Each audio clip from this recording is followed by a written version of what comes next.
السلام علیکم ورحمۃ اللہ وبرکاتہ۔ ہم نماز میں سورہ فاتحہ روز پڑھتے ہیں، مگر کیا ہم جانتے ہیں کہ ہم اللہ سے کیا کہہ رہے ہیں؟ سورہ فاتحہ حمد بھی ہے، دعا بھی۔ بسم اللہ الرحمن الرحیم۔ کبھی آپ نے غور کیا ہے، ہم نماز میں ہر روز سورہ فاتحہ پڑھتے ہیں، صبح، دوپہر، شام، رات، 5 نمازوں میں ہم سورہ فاتحہ پڑھتے ہیں بار بار۔ لیکن اگر کوئی ہم سے پوچھے سورہ فاتحہ میں ہم اللہ سے کیا کہہ رہے ہیں، تو شاید ہم صرف اس کا ترجمہ بتا سکیں۔ حالانکہ سورہ فاتحہ صرف چند آیات نہیں، یہ اللہ کی حمد بھی ہے، اللہ کی پہچان بھی ہے، بندے کا اللہ سے تعلق بھی ہے، اور ایک مکمل دعا بھی۔ اس کی سب سے خوبصورت بات یہ ہے کہ اس دعا کا طریقہ بھی اللہ تعالیٰ نے خود ہمیں سکھایا ہے۔ آئیے آج سورہ فاتحہ کو صرف پڑھتے نہیں، سمجھتے بھی ہیں۔ بسم اللہ الرحمن الرحیم۔ اللہ کے نام سے شروع جو نہایت مہربان، بار بار رحم فرمانے والا ہے۔ غور کیجیے، قرآن کی ابتدا ہی ہمیں یہ احساس دلاتی ہے کہ جس رب کی طرف ہم جا رہے ہیں وہ رب رحمت والا ہے۔ ہم اپنی کمزوریوں، اپنی غلطیوں اور اپنی پریشانیوں کے ساتھ اس کے سامنے کھڑے ہوتے ہیں، اور سب سے پہلے ہمیں اس کی رحمت یاد دلائی جاتی ہے۔ الحمدللہ رب العالمین۔ تمام تعریفیں اللہ کے لیے ہیں جو تمام جہانوں کا رب ہے۔ یہاں سے حمد شروع ہوتی ہے۔ حمد کا مطلب صرف یہ نہیں کہ ہم زبان سے اللہ اچھا ہے کہہ دیں، بلکہ اللہ تعالیٰ کی ذات، صفات اور اس کی نعمتوں کی وجہ سے دل سے اس کی تعریف اور شکر بیان کرنا ہے۔ اور پھر فرمایا جاتا ہے رب العالمین۔ وہ صرف میرا رب نہیں، وہ صرف آپ کا رب نہیں، بلکہ وہ تمام جہانوں کا رب ہے۔ وہ پیدا کرنے والا بھی ہے، پالنے والا بھی ہے، پرورش کرنے والا بھی ہے، نظام چلانے والا بھی ہے۔ ہم جس چیز کو اپنی زندگی کا مسئلہ سمجھ رہے ہوتے ہیں، وہ رب اس پوری کائنات کا رب ہے۔ تو اگر وہ ہماری چھوٹی سی پریشانی دور کر دے، اس کے لیے کیا مشکل ہے۔ الرحمن الرحیم۔ الرحمن الرحیم، بہت مہربان، نہایت رحم والا۔ دوبارہ رحمت کا ذکر، جیسے اللہ تعالیٰ ہمیں بتا رہے ہوں، تم میرے سامنے آ رہے ہو تو میرے بارے میں سب سے پہلے یہ یاد رکھو کہ میں رحمت والا ہوں۔ تمہاری کمزوریاں مجھے معلوم ہیں، تمہاری غلطیاں مجھے معلوم ہیں، تمہارے دل کے زخم بھی مجھے معلوم ہیں، لیکن میرا تعارف صرف یہ نہیں کہ میں سزا دینے والا ہوں، بلکہ میں رحمان اور رحیم بھی ہوں۔ مالکی یوم الدین، بدلے کے دن کا مالک۔ اب اچانک انداز بدل جاتا ہے۔ رحمت کے بعد آخرت کی یاد دلائی گئی۔ کیونکہ انسان کو صرف امید ہی نہیں چاہیے، ذمہ داری کا احساس بھی چاہیے۔ دنیا میں کبھی ایسا ہوتا ہے کہ ظلم ہو جاتا ہے اور انصاف نہیں ملتا، کسی کا حق مار دیا جاتا ہے، کسی کی محنت ضائع کر دی جاتی ہے، کئی انسان دوسروں کو دھوکہ دے کر دنیا سے چلا جاتے ہیں۔ لیکن قرآن ہمیں یاد دلاتا ہے، ایک دن ایسا ضرور آئے گا جب ہر معاملے کا فیصلہ ہوگا۔ اس دن اصل اختیار کس کے پاس ہوگا؟ اللہ کے پاس۔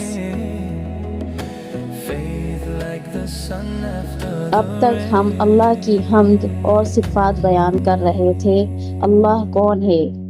وہ رب ہے، رحمان ہے، رحیم ہے، قیامت کے دن کا مالک ہے۔ لیکن اب بندہ براہ راست اللہ سے بات شروع کرتا ہے۔ ایاک نعبد و ایاک نستعین، ہم صرف تیری ہی عبادت کرتے ہیں اور تجھ ہی سے مدد مانگتے ہیں۔ یہاں ایک بہت خوبصورت ترتیب ہے۔ پہلے ہم تیری ہی عبادت کرتے ہیں، پھر ہم تجھ ہی سے مدد مانگتے ہیں۔ یعنی بندہ یہ اقرار کرتا ہے کہ میری زندگی کا مقصد بھی تو ہے اور میری طاقت کا اصل سہارا بھی تو ہے۔ میں عبادت کرنا چاہتا ہوں، لیکن عبادت کی توفیق بھی تیرے بغیر نہیں۔ میں صحیح راستے پر چلنا چاہتا ہوں، لیکن اس راستے پر قائم رہنے کی طاقت بھی تجھ ہی سے چاہیے۔ اور شاید ہم میں سے اکثر لوگ سورہ فاتحہ کا یہ حصہ روز پڑھتے ہیں، لیکن اس کی گہرائی پر غور نہیں کرتے۔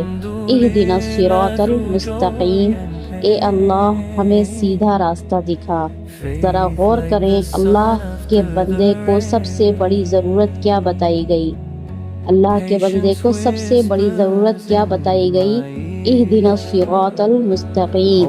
ذرا غور کریں، پیسہ نہیں، صحت نہیں، اولاد نہیں، کاروبار نہیں، گھر نہیں، سب سے پہلے ہدایت۔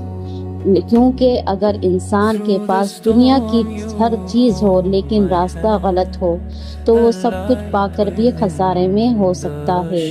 اگر انسان کو صحیح راستہ مل جائے تو مشکلات کے باوجود اس کی منزل درست رہتی ہے۔ اس لیے ہم ہر نماز میں کیا مانگتے ہیں کہ یا اللہ مجھے سیدھا راستہ دکھا، صرف دکھا نہیں بلکہ اس پر چلا بھی۔ صراط الذین انعمت علیہم، ان لوگوں کا راستہ جن پر تو نے انعام فرمایا۔ یعنی ہم اللہ سے کوئی ایسا راستہ نہیں مانگ رہے جو ہماری اپنی مرضی کا ہو۔ ہم کہتے ہیں یا اللہ مجھے ان لوگوں کے راستے پر چلا جن پر تو نے انعام کیا۔ یہ ہمیں ایک بہت اہم سبق دیتا ہے۔ ہدایت کا مطلب صرف یہ نہیں کہ میں اپنے دل کی بات کو صحیح سمجھ لوں، بلکہ اصل ہدایت وہ ہے جو اللہ کے پسندیدہ راستے تک پہنچائے۔ غیر المغضوب علیہم ولا الضالین، نہ ان لوگوں کا راستہ جن پر غضب ہوا اور نہ ان لوگوں کا جو بھٹک گئے۔ یعنی اے اللہ مجھے صرف صحیح راستہ ہی نہ دے بلکہ غلط راستوں سے بھی بچا۔ یہ دعا کتنی مکمل ہے۔ ہم اللہ سے مانگتے ہیں یا اللہ مجھے ایسا علم دے جو مجھے تیرے قریب کرے، ایسا عمل دے جو تیری رضا کا سبب بنے، اور مجھے ایسے راستے سے بچا جو مجھے تجھ سے دور کر دے۔ اب ذرا پوری سورت کو ایک ساتھ دیکھتے ہیں۔ سورہ فاتحہ کا آغاز اللہ کی حمد سے ہوتا ہے، پھر اللہ کی رحمت بیان ہوتی ہے، پھر قیامت اور جواب دہی یاد آتی ہے، پھر بندہ اللہ کے سامنے اپنا عہد پیش کرتا ہے، اور آخر میں اپنی سب سے بڑی ضرورت مانگتا ہے، ہدایت۔ یعنی سورہ فاتحہ ہمیں سکھاتی ہے کہ دعا مانگنے سے پہلے اپنے رب کو پہچانو، اس کی حمد کرو، اس کی رحمت کو یاد کرو، اس کی قدرت اور آخرت کو یاد کرو، پھر کہو یا اللہ ہم تیری عبادت کرتے ہیں، تجھ ہی سے مدد مانگتے ہیں، اور پھر مانگو اے اللہ ہمیں سیدھا راستہ دکھا۔ آخری پیغام، ہم میں سے بہت سے لوگ نماز میں سورہ فاتحہ پڑھتے ہیں، مگر کبھی کبھی ہماری زبان پڑھ رہی ہوتی ہے اور دل کہیں اور ہوتا ہے۔ اگلی بار جب آپ نماز میں کہیں الحمدللہ رب العالمین تو صرف الفاظ نہ پڑھیں، دل میں کہیں یا اللہ میں جانتا ہوں کہ میری زندگی کا رب تو ہے۔ جب کہیں الرحمن الرحیم تو دل میں کہیں یا اللہ میں تیری رحمت کا محتاج ہوں۔ جب کہیں ایاک نعبد و ایاک نستعین تو خود سے پوچھیں کیا واقعی میری عبادت صرف اللہ کے لیے ہے؟ اور جب کہیں اہدنا الصراط المستقیم تو اسے صرف نماز کا ایک جملہ نہ سمجھیں بلکہ اپنی زندگی کی سب سے بڑی دعا سمجھ کر مانگیں، یا اللہ مجھے راستہ دکھا، وہ راستہ دکھا جس پر چل کر میں تجھ تک پہنچ سکوں، کیونکہ شاید ہمیں اپنی زندگی کی سب سے زیادہ چیز کی ضرورت ہے ہمیں زندگی میں سب سے زیادہ جس چیز کی ضرورت ہے وہ ہماری مرضی کے مطابق زندگی نہیں بلکہ اللہ کی مرضی کے مطابق زندگی گزارنے کی ہدایت ہے، اور یہی سورہ فاتحہ کا دل ہے، حمد بھی، بندگی بھی اور دعا بھی۔ اللہم اہدنا الصراط المستقیم، آمین۔